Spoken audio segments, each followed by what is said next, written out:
Gaming MBS episode 202, coming to you Wednesday, August 1st, 2018.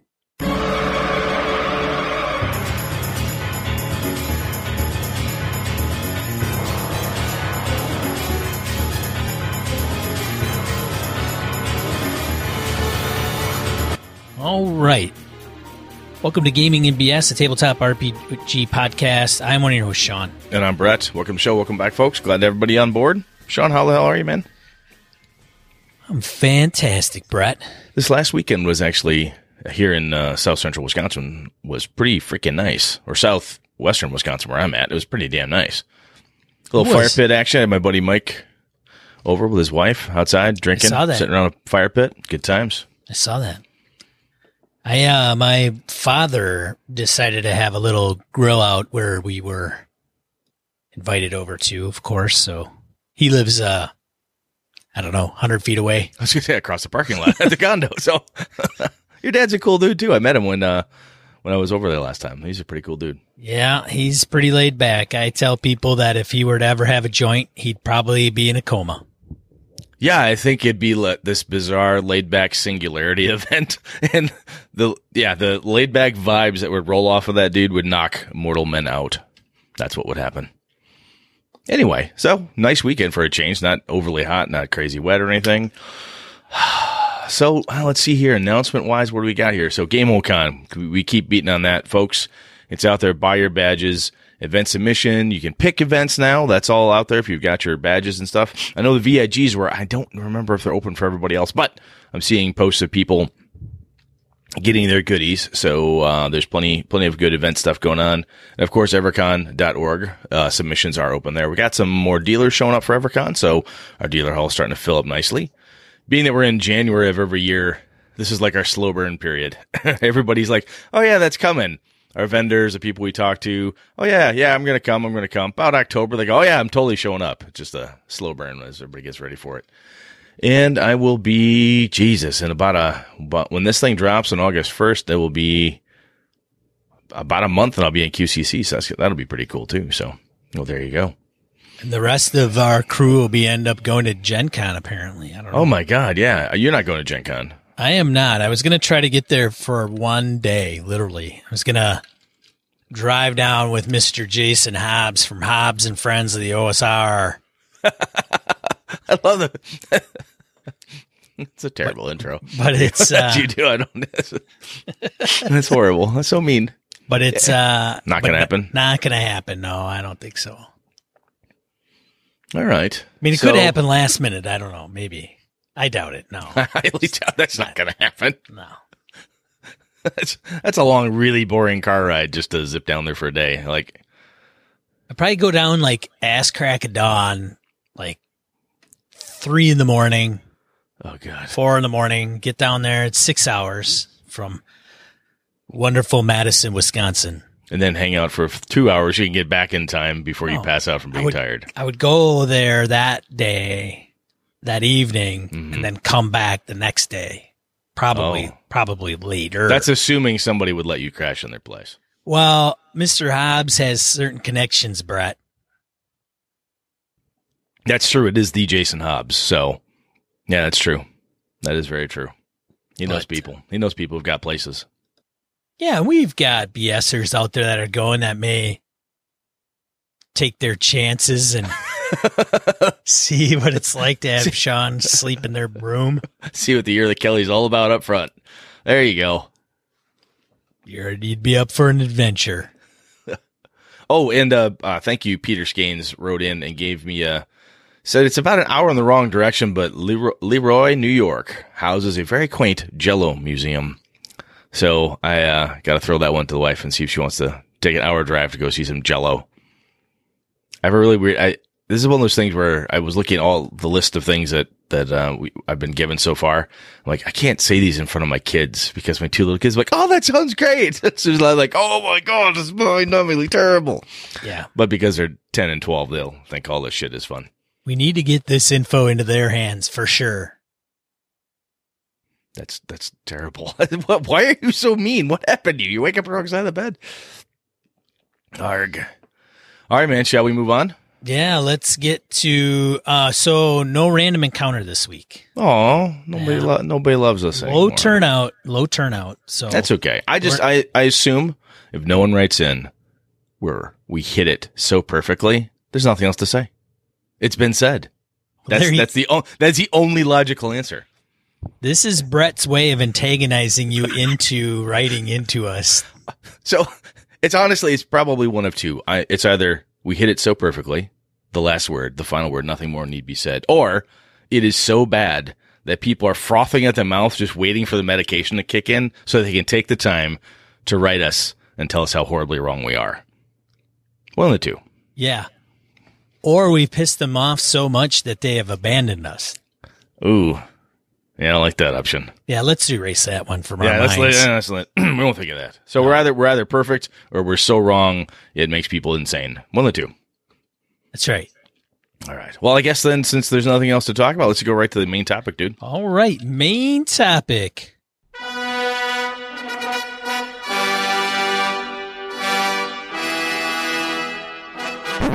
All right, Brett, what are we talking about this week? Well, last time on 201, we had Mr. Sneezak on. We talked about low-level play. We kind of keyed off of this other thing that DM Kojo had given us. And Kojo had said, I'm going to read this one back here. Want to write in a show suggestion. Love to hear a take on player characters with low ability scores. He says, I started in the old days rolling 3d6 down the line and picking class and playing it. Now, on many gaming forums, I see players who are used to rolling 46, dropping lowest, doing a point buy, etc., etc. I see a lot of discussion on those forums where people are saying or implying that characters with low ability scores on one or two places are quote-unquote hopeless, and therefore not fun to play. Kojo's a DCC, Undercrow Classics guy, as I know people like Jen Brankman and other folks are. And those crazy, understated dudes and ladies that are characters come out and like, wow, there's no way she should have ever survived, but guess what? She's the dwarf now, So he was saying, it's kind of that flawed hero perspective. And I ran into this a couple different times talking to my my home gaming group and a few other people, so I figured we'd do Kojo a solid and bring this one up. So, you ready, Sean? Oh, man, I haven't been more ready in my entire life. Sean hasn't read the notes. That's key. It's code word, code speak. So let's go back. So Sean, you and I have been gaming for quite some time. I know you had your break, but when you did play back in the day, did you ever roll 3d6 down the line? Obviously, we're talking D&D, AD&D back in the day, the early Grognardia lands. Oh, I'm sure I did. Most of the times, though, I think we did 3d6 down the line, assign it. So you'd roll 3. So you'd have strength, intelligence, dexterity, wisdom, charisma. You have your 6 stats. You roll 3d6 6 times and assign them as needed. Yeah, and I thought we might have done 3d6, 4d6 drop the worst. Yeah. But back, I can't even remember yesterday, man.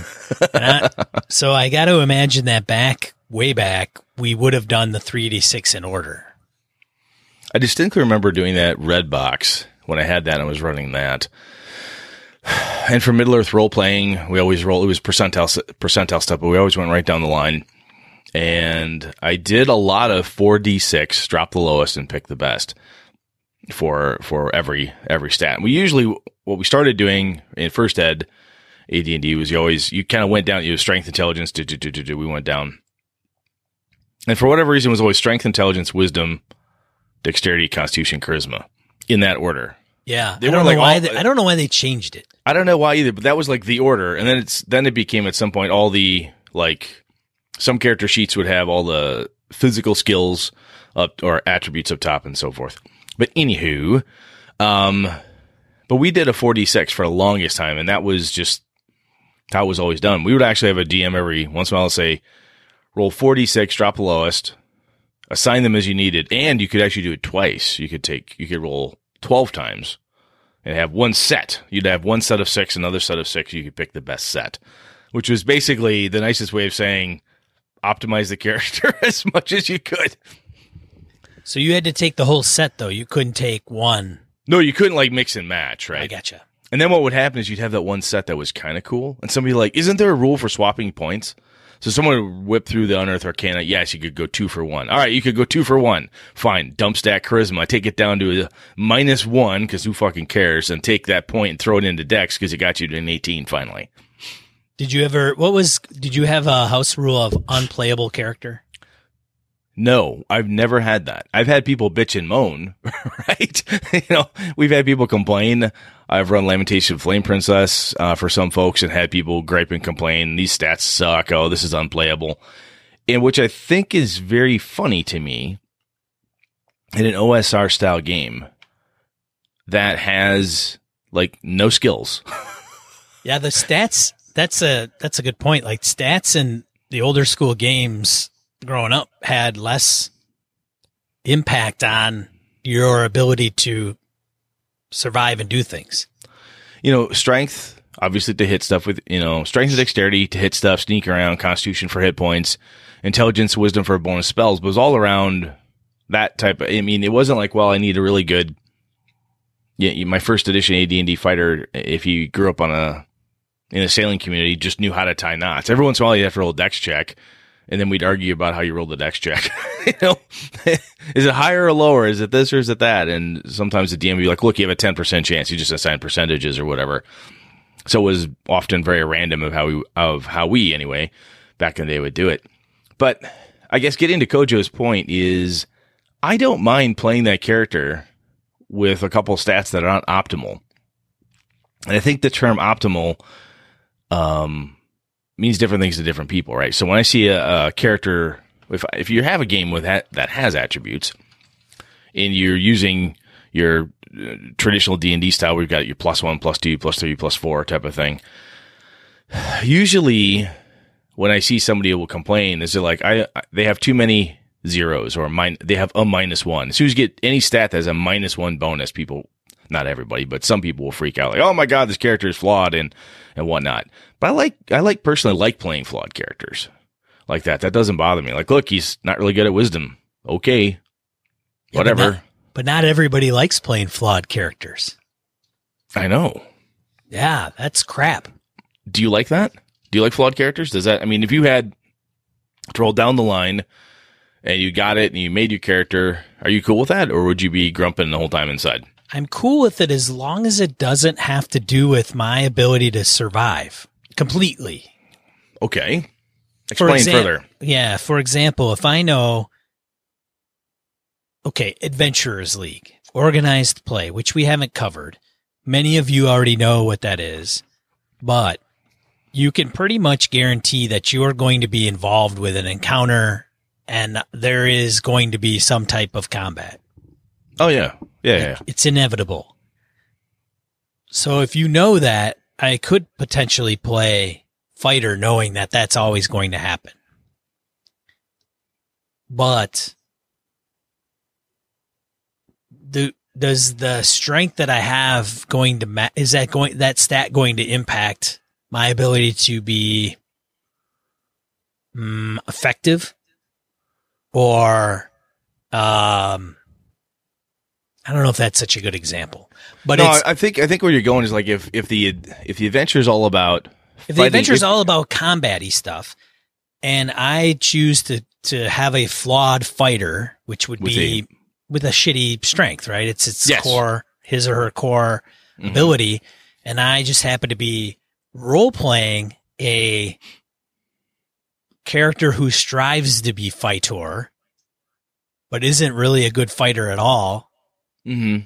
And that's the story. That's the aspect. Maybe that's the character's thing, right? That's my shtick. Like, I want to become the greatest fighter, I have an ambition to be a good fighter, but I'm just not. It's not cut out for it. I'm not cut out for it. I'm Rudy, man. Yeah, I really want to play, but I can't. So I'm just not that good. If you guys don't know the reference, go watch the movie Rudy.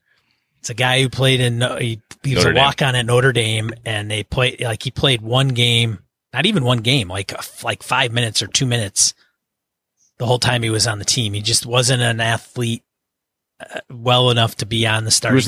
He was not a starter. But he had a heart. Yeah, no, so I get it. So what's interesting to me sometimes, though, you meet the player.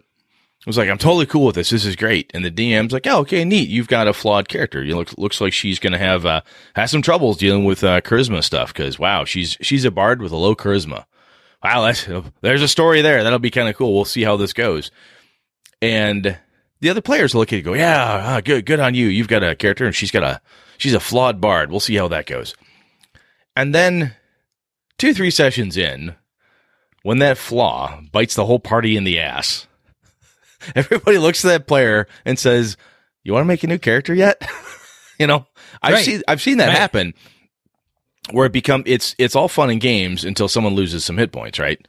It's all fun and games until you can't get the core clue because so-and-so has a disability or a flaw. Disability is the wrong term, but they've got a flaw is the best phrase. They have a flaw of some kind where they're not really good at what is normally in a class-based system a core competency for the class. And I think, Sean, what you're even getting at is a competency that's core to the type of game that's being played, right? So if it's a heavy-duty combat game, and we're all supposed to be fighter types because we're going to be fucking fighting the Ogre King. We're out there fighting the Ogre King. We're going to do this like for the whole campaign. And somebody says, I'm going to make a dwarf who really wants to be a seamstress, and he's just not really good with an axe. Okay, that's a great backstory and all, but he can't hold the line. She can't hold the line. They can't do the fighter stuff that we need to tactically do through this particular game. So it's like the character isn't made for the story that's laid in front of you. Is that where you're going? Yeah, I don't think that's off the mark completely, but yeah. And then somebody would say, well, why are you playing a fighter that can't fight? Right? So I get that. I know somebody's out there going, oh, what's Kelly doing now? Like, why has he got to do that? Because the party might be relying on me, like, we sit around and do session 0 and everybody goes, what are you playing? I'm going to be like, I'm going to play a fighter. All right, good. We got fighter covered. Well, maybe not. Yeah, because my fighter favors using, rapiers offhanded only because he doesn't want to hurt anybody. What? What's wrong with you? Yeah, he's conscientious objector. What? You're playing D&D fighter and you're afraid to kill anybody? I mean, that's excuse me. And I think what happened, for my groups anyway, that I grew up with is you'd roll that character and you'd get stuck with statistics that were not as good as somebody else on the team. So what you do is the game master looking and go, well, turn it into a role-playing thing. Cause that was the answer, right? Your abilities blow in one way, shape or form. So make it into something fun. So like, oh, okay, cool. My mage only has a 14 intelligence. All other stats are normal. Normal being either zeros or maybe a +1 here or there, a -1. Look, he's just not a really good mage. And that's fine. And I'll just play him like that.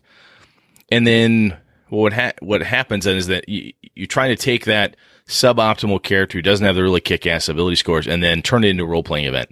And I think what happens when we're talking like the group itself, where the only time I've ever seen it implode is when the rest of the group isn't on the same role-playing page. Oh yeah, that's a definite solid statement there. I've heard this from Adventurers League men and women playing. They're like, I really can't. I've had people say I have a hard time role-playing my character there because everybody else is so optimized and look at everything in a very optimized, I have to win this session type of mindset. And I could see that if you showed up to play a very tactical role-playing game, you've got like the uber tactician there and she's just ready to grind through the Ogre King's, minions and whatever and everything's set up. And she goes, okay, Sean, we're ready for your flawed bard to step in and fail once again on his inspiration roll. Give me a shot, Sean. Thanks, buddy. Why don't you fucking sit down over there in the corner? If everybody will say, yeah, it's a really good idea, but when you look at all the characters at the table, everybody else is optimized and you're not. One of these things is not like the other.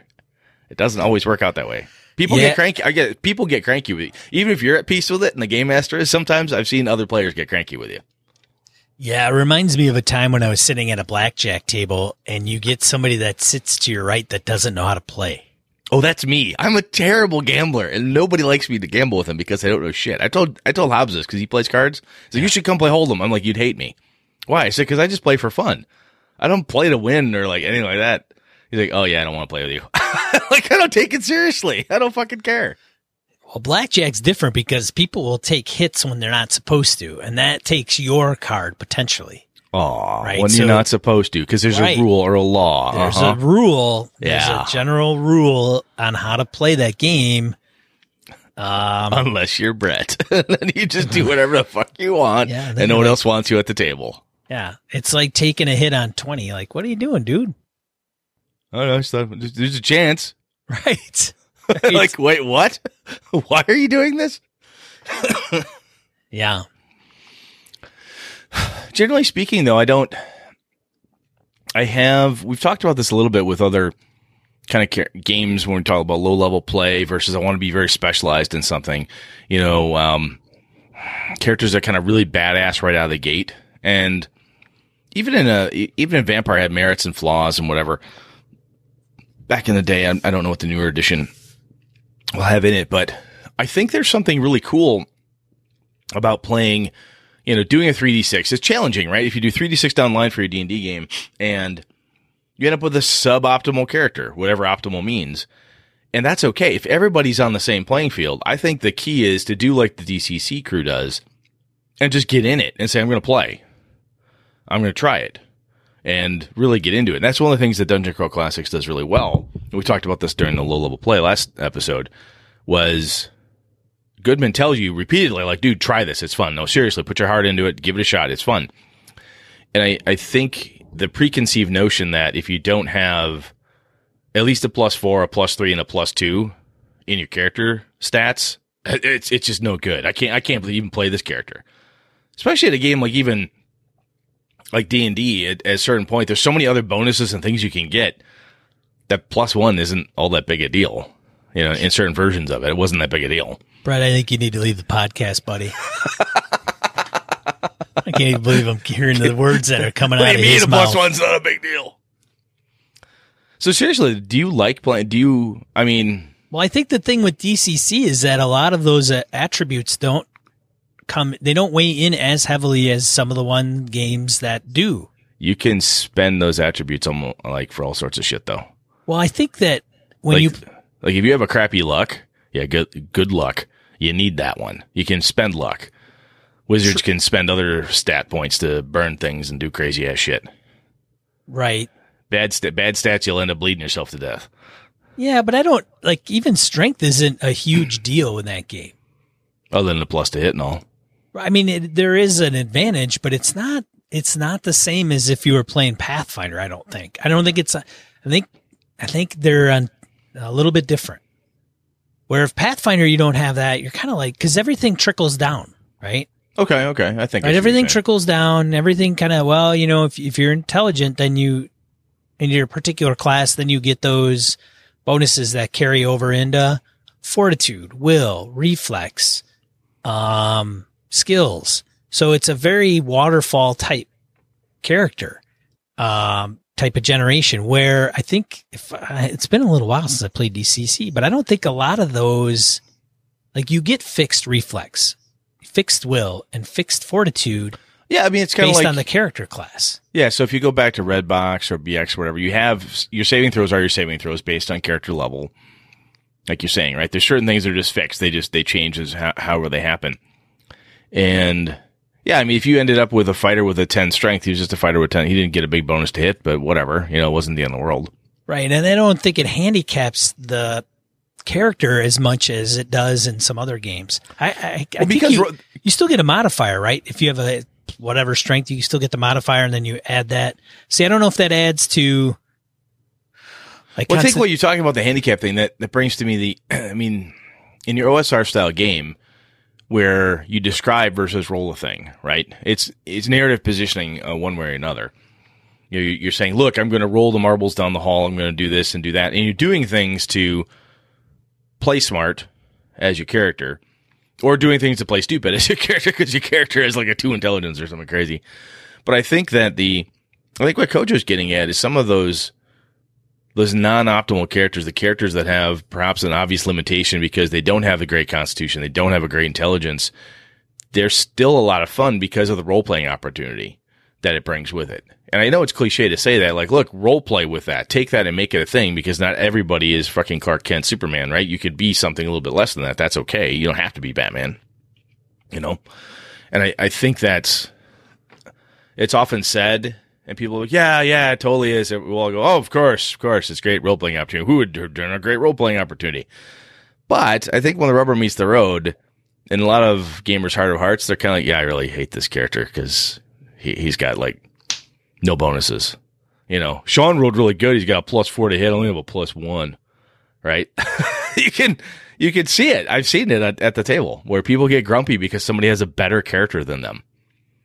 Well, totally. Stats are very specific. You can look at your character sheet and see, you know, fight skill or fight feature, whatever it is. It says +5. You look at the next guy next to you, he's got +12. You're like, he's better than me. And I think that kind of inter-party competition is kind of poisonous. It's not a good thing to worry about, guys. Men and women, don't get in on that. Just let that one go. But I like I said, I know it sounds cliche, but I don't mind, personally, the character who's flawed or has that obvious limitation of really shitty attributes.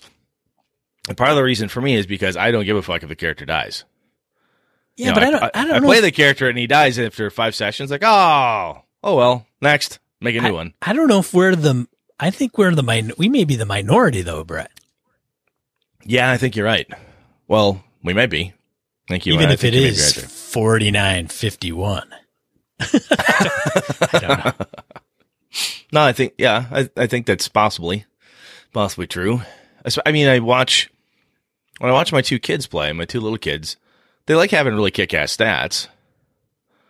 But Ilana's character in AJ's Minds of Fendover game, her alchemist that she made is not super powerful by any stretch. It doesn't have amazing kick-ass stats. She just rolled the stats and whatever. But she also doesn't know a lot better either because she hasn't played that long. So she doesn't have years of that inner optimizer saying, well, if I put this here and this here and this here, I could get a +6 instead of just a +5, right? And I think if you're playing a game that's very tactical, skill-based, if what the pluses on the sheet matter the most, I think this harkens to what you were saying before, right? The style of play, if the pluses on the sheet are what really allows you to engage appropriately, or not appropriately, it allows you to engage with the plot, engage with the game, and move the story forward, make it through the fight, heal your friends, climb the rope, because all of those plethora of skill checks and all that stuff is all tied back to your attributes.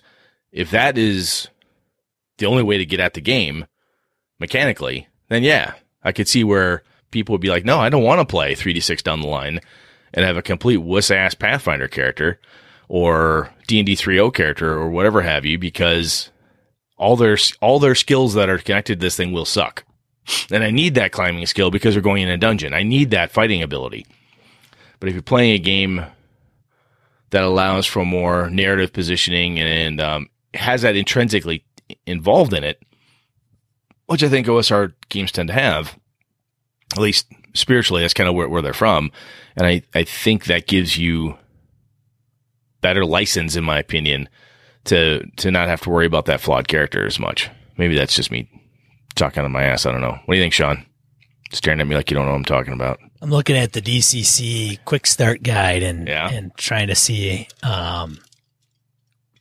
ability score. There's modifiers, of course, but I don't see the saves listed.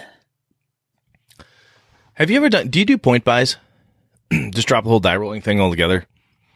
Point buys? Yeah, for D&D, for a game like that. I would say for the last few years, I'd say point buy is typically the default because it alleviates all that. That's true. There's a piece of me, and I don't know what it is, that if I say I'm going to do a point buy for D&D, I go, why am I playing D&D then? I should just play GURPS or something, because that has point buy built into it. I always think of point buy as this weird bolt-on to Dungeons and Dragons, and I'm like, it doesn't belong there. I think that's just a Brett hang-up more than anything else. Well, and that's, I mean, we've done point buy, but we've also done here's the default ability scores, you assign them. Okay. Which is Well, that's the Adventures League thing, right? Where they basically tell you, here's your stats, adjust them, right? right. Everybody will have a 15, a 12, a 10, and whatever. Everybody will Right. have this. Yeah. Because that evens the playing field, because it's essentially competitive D&D in a way. Right. It's weird. In the quick start rules, it doesn't talk about the Saving throws? saves. Yeah, it's on the character sheet they provide. Yeah, will, reflex, and fort. Oh, calculate saving throws and choose an alignment, but it doesn't say how to calculate a saving throw. What are you doing over there, Joseph? Man, you got to tweak that and put that in there. That's got to be in there somewhere. Just missed it. I'm looking it over. It's a 6-page document. And one of the pages is a character sheet. So I'm not sure what the hell is going on. So honestly, I think what you're telling me, Sean, is that you're, to pull out one of our cliches, it's a kind of it depends type of thing, where if the game system itself is heavily dependent on me having the right type of the right type of attribute bonuses so that I can be effective in the game, you're going to want to have, you would be more inclined to want to have better attributes than you would in a different game system. Is that what I'm saying? Or you're saying? You're staring at me blankly.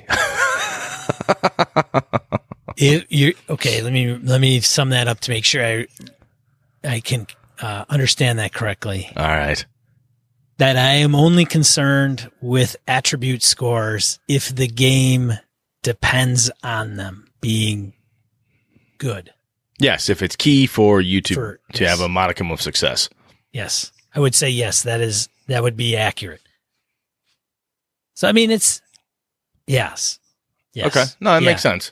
Oh, it's not going to be very fun if the game is you should be good at whatever it is you've chosen, because if you're not, you're going to die.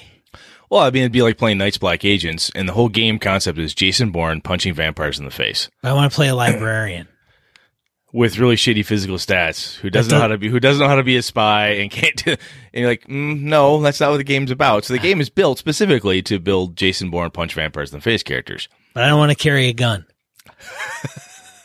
Now you're just weird. That's not attribute based though. I think that game, Gumshoe, does not have attributes, right? It's just skills. Yeah. And the other thing that's kind of interesting is until 5e came around, attributes weren't even all that. They were important to a point, but I remember in Pathfinder, feats and other things were a hell of a lot more important than whether your strength was whatever. It was like a small component, at least to my vague memory. Interesting though. Whoa. Because I get what you're saying. If the game mechanics are such that, look, attributes tied directly into this, half a page list of skills that you need in order to play the game effectively, like you said, to have fun. And if half of those skills all have negatives instead of pluses next to them, it's only fun to fail for so often, right? That's right, Brett. Which is kind of like my job sometimes. It's only fun to fail for so long until... Dude, you're preaching to the choir, man. I work in sales, dude. Until you got to do something. So I think, Kojo, we've talked to him before, and I've met him at Gary Con stuff.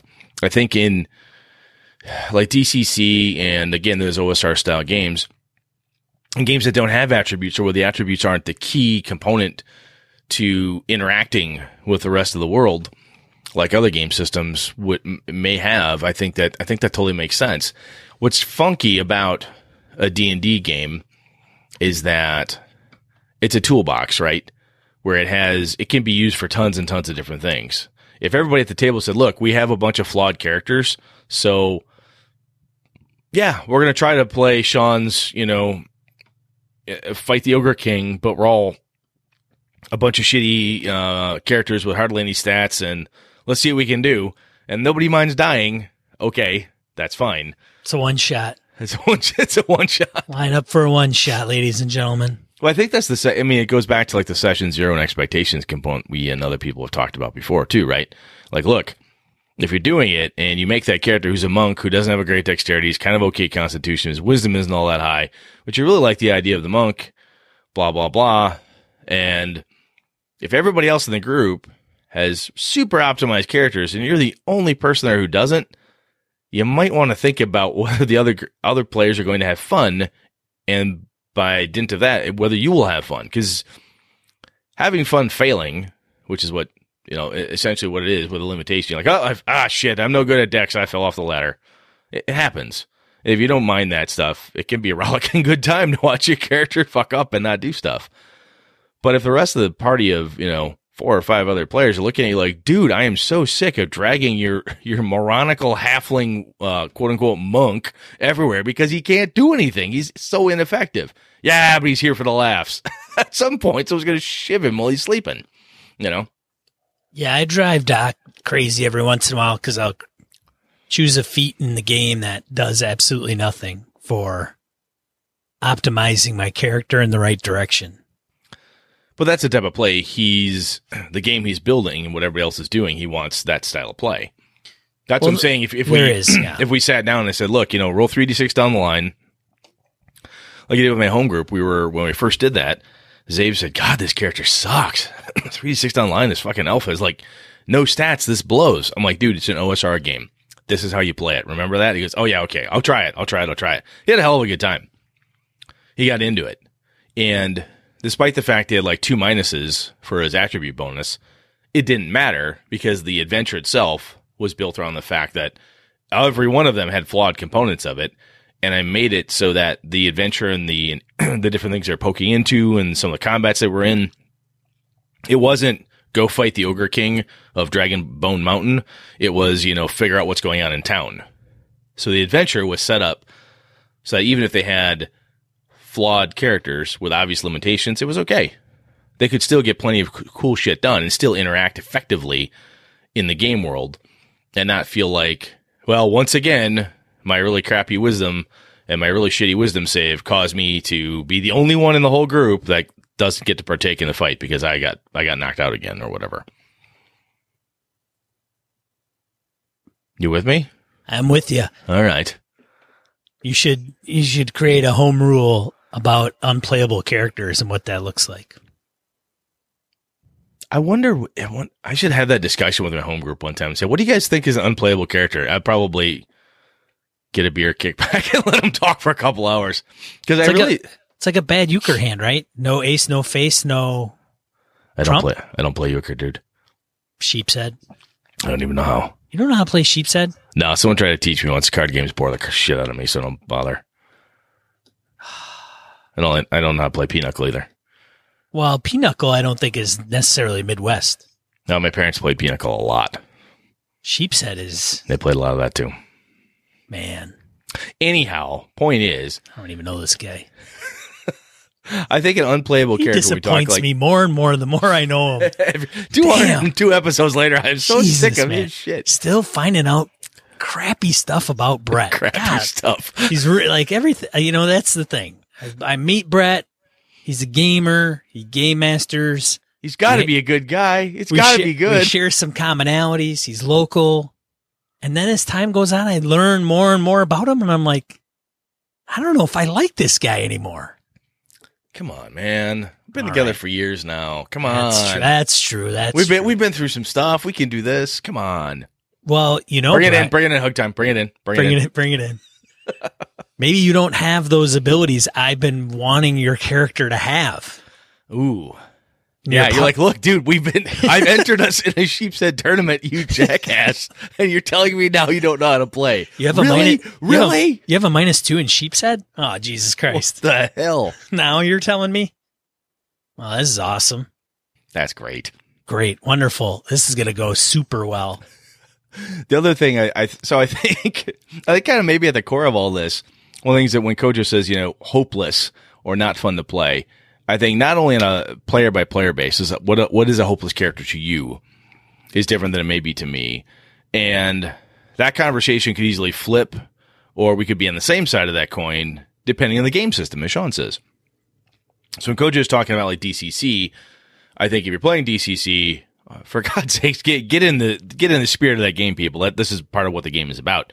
But if you're playing Pathfinder, and someone goes, no, I don't mind this character because of this, that, or the other thing.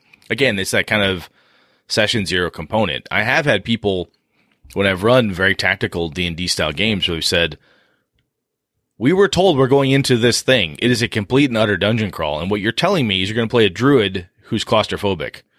Oh, yeah. Don't do that. Oh, good idea. I'll remake my character. It sounded like a really cute flaw. But when one of the other players goes, you realize you took claustrophobia as a flaw. And Brett told us it's going to be a dungeon crawl. Like a massive undermountain. We will not see the light of day for weeks on end. And you took claustrophobia. Well, I thought it'd be fun. That's not going to be fun. We will murder your character after day 4. Please do something different. I had my players have that discussion. And the player who wanted to be claustrophobic, oh yeah, it's a bad idea. Maybe I could not like it very much or something. I'll tone it down.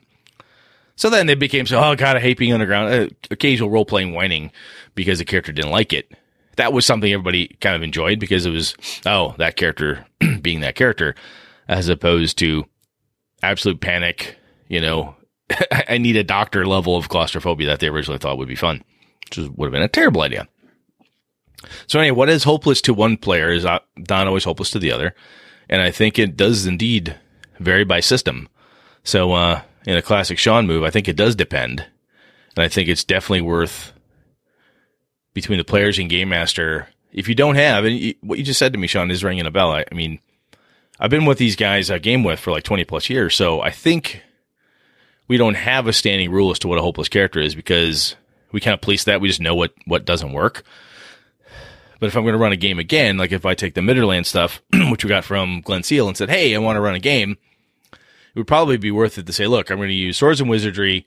If you think you have a character that doesn't have X, we can consider that hopeless, and we'll remake the character. I think that might be a potential session 0 thing for certain game systems as it pertains to the storyline, the adventure series, whatever you want to call the campaign that you plan to run. I think it might bear discussion, just so everybody understands it. So that way, if I decide I'm going to go forward with my tone-deaf bard with no constitution, who has a 3 in dexterity, but he's got a 20 charisma though. Yeah, he's useless at everything else. That's what my character is in Starfinder. Are you serious? Yeah, he's a tone-deaf bard. No. No, I'm playing an envoy. Was it an envoy? Crap, I don't remember. He's like the space bard, and I think I have an 18 charisma, and then all the rest of my stats suck. That's awesome. I think they're all 9 or 10, maybe an 11 or 12 in there for some reason. Those are zeros, though. Right. I have one that's a negative, and then the rest are zeros, I think, and then I have an 18 charisma. Yeah, you're average, but you're just. I play like a YouTube actor. Oh God. Yeah, Dirk Atmo, man. Dirk Atmo. Hey, Dirk Atmo. You've probably heard of me. I'm Dirk Atmo. I like 500 million downloads, man. How do you not know me? I'm on the HoloNet, man. Dude, obviously, Dirk Atmo. Dirk Atmo. You've heard of me, right? All right. So we probably did Kojo a horrible disservice and mangled what he wanted us to talk about here. Well, yeah. Because that's what we do. Expectations. Right? This would be kind of session 0. And now Kojo feels bad. Anyway, though, for anybody listening, if you've had experience working with the hopeless character or different ways to roll stats, I know that we could get into the religious war of, hey, you should roll 3d6 versus this versus that. But I'm curious kind of on the whole concept of hopeless characters. Does your group, as Sean asked me, does your group have a hopeless character like house rule? Look, that's no, fuck it. Throw that out, start over, make a new one, because that poor girl, that's not a good character. Now this one, she's awesome. You could have fun with this one. Is it a style thing that your group has, or is how do you guys handle it? Because I think that's another interesting thing to even bring up with a new player. Like, hey, this is kind of how the group plays and what we like to do, and we consider this to be a hopeless character. I wonder how much that would tell about a game group's play style if you describe the hopeless character. Like, hey, this is hopeless for how we play. And if that mattered. And to be clear, we're talking about hopeless character, not players, not hopeless players. Because Hopeless Players is a totally different podcast. So No, we can't get into that. All right. Let's go to die roll. All right. Die roll. All right. Brett, goose egg. Goose egg. I got nothing. That's okay. Shane Freeman got me up in listener area, so we'll be good. I got a couple this week I wanted to share with you. The first one is Car Wars, Step Aside for Gaslands. I saw this. Yeah. It's by Osprey Games. So if you're not familiar with Osprey Games, they are the makers of Bolt Action. Okay, that's where I knew them from. Okay. Yeah, amongst other games, but Rob Whelan had put that out on Geek and Sundry talking about Gaslands. So think Car Wars, you just use your Matchbox cars, Matchbox and Hot Wheel cars. That's the scale. It can be very similar. I want to say that there's some kind of mechanics that are similar to Star Wars miniatures, X-Wing game. So I don't know if there's templates, but I have reread the Car Wars rules. I don't think it aged very well for me. No, I did that a while back. I had a copy of it, and I reread it and went, I don't want to play this. Now I know that's sacrilege. Somebody out there is like, oh, you fucking bastard. It's the best minis game ever. That's fine. If you grok it, it's cool. But I read it and I'm like, nah, not how I want to play it. This thing, though, this seems interesting. Yeah. Gaslands. I haven't read over the rules yet, but check that out if you are a car. I know they're rewriting Car Wars. Yes, we know that. Uncle Steve's going to be at Gamehole Con running Star Wars or Car Wars. I don't know if he's going to run the old rules or what they're working on. That'll be interesting. But I don't know. His event may be completely gone. Like it may be booked, all the VIGB. I don't know. I don't know how many people he's considering. Yeah, I don't know. I would not be surprised if that one sells out fast because there are some Car Wars fanatics out there. So it's true. I love Car Wars. I played that shit out of that in high school, man. A lot of Car Wars. We would actually spend hours designing cars. And it'd be like super late, like, I don't feel like playing now because we spent hours designing cars. So it was hilarious. Anyway, cool. The second one I want to point out, Manifest Zone. So if you haven't listened to these guys, I think we brought them up a while ago. They're on episode 13. They're the Eberron podcast with our buddy Christian Sexy Voice Serrano, Keith Baker, Wayne Chang, and Palladian, another favorite of the show. Yep, Palladian. Good people. Yep, and Scott they're all over there. They are covering Wayfinder's Guide to Eberron. So if you have been living under a rock, that's okay. Wayfinder's Guide to Eberron was recently announced, which is the Eberron guide for 5e that Keith wrote up and has been writing up for the last month or two, with Rudy Rutenberg, and I think him and Rudy have been pretty instrumental in the release of that. So if you're an Eberron fan, that's something you want to grab on the DMs Guild, which will allow Eberron content to be created, which has already occurred. So you can go out there and buy Eberron stuff for 5e that people are putting up there.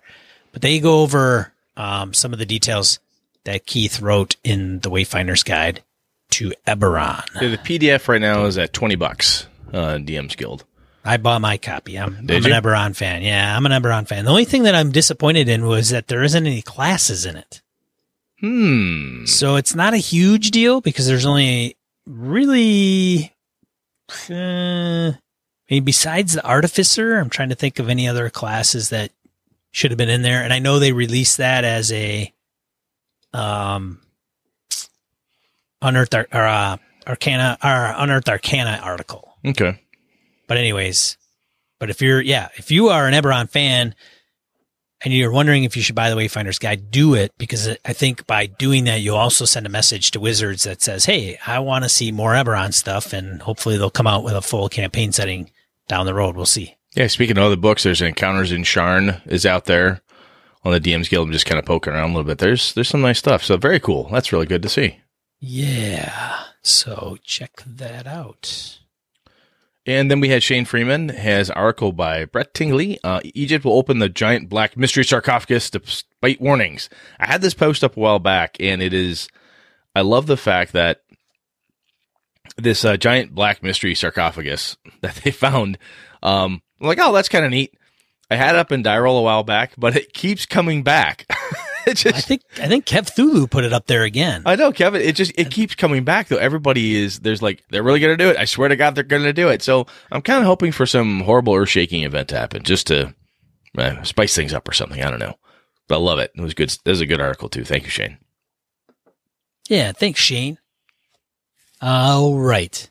What are we talking about next week, Brett? You know? Yeah, I've been thinking about it. With the Eberron thing coming out and the number of different campaign settings and things that you and I have liked and loved over the years, I was thinking about doing a little kind of campaign setting, what I like. What do I like in a campaign setting? Do I like a do-it-yourself kind of approach to a campaign setting? Do I like uber heavy duty? And then perhaps even talk about campaign settings we've known and loved and what ones we've looked back on when that didn't age really well. So I think we're going to talk about campaign settings. I think that's what we're going to do. Ooh. All right. Well, that's awesome, Brett. I am going to put this out there too. Now, I put a poll out to our current patrons. If you haven't seen it, I want to talk to Brett. We're going to have a board meeting here in the near future, get together with the members of the board, discuss what we want to do, kind of strategery for the upcoming year. That's a good idea. And one of the things that I had brought up was, do we go from a per episode? So so for those of you that are not giving, via our Patreon, currently we are charging per episode. And my mentality behind doing it per episode is because to me, it felt like it would justify you chipping in $1 or whatever that amount is. And the minimum is $1 per episode. And if there's 4 or 5, that's what your budget would be for the month. And if we didn't release an episode, you wouldn't get charged, right? Where some people would still charge you whether you got anything or not. And that was one thing I didn't want to have happen. But since we've been kind of steady eddies, pretty consistently, except for 1 week, last year, almost this time. You're muted, Brett. I was going to say it was that time you almost died. I think we get a pass for that week. Well, excuses. Yeah. I always say. Yeah. Excuses. Right. So I've been reconsidering doing our Patreon, by like whatever you want per month, like on a per month basis. So the advantage is that you could give $1 per month and it would be like, 3 cents a day. Or 3.33 cents a day, whatever. So that would help or not, but then also look at our goals and look at what we want to offer and kind of solidify those a little bit more. Brett and I have considered potentially running a game at certain levels for certain people. We've also had some other people that aren't part of the podcast actually offer to run games as part of our Patreon as well. Mm-hmm. So what does that look like? One thing I've recently thought, because if you haven't garnered my approach to game mastering by now, I'll just divulge it right here. I like to take modules and I like to run modules and pre-published adventures. So Brett and I were like, well, we could do that. So what are we going to do? Like, do you want to do, homebrew or whatever? And I'm thinking to myself, man, I roll AD&D up and start going through all the classic modules. And, if you've got a character that is 5th level and we're going to run a 3rd, 7th level or 5 through 7 level adventure. Bring her on board. Bring that character with you and you're going to go through the adventure, whatever that is. The Tomb of Lizard King or whatever. Interesting. Yeah. So that way you could, some of you may not have ever gone through Pharaoh or Oasis of the White Palm or Keep on the Borderlands. I mean, like taking it old school, writing it right out of the module. And some of those are not that great.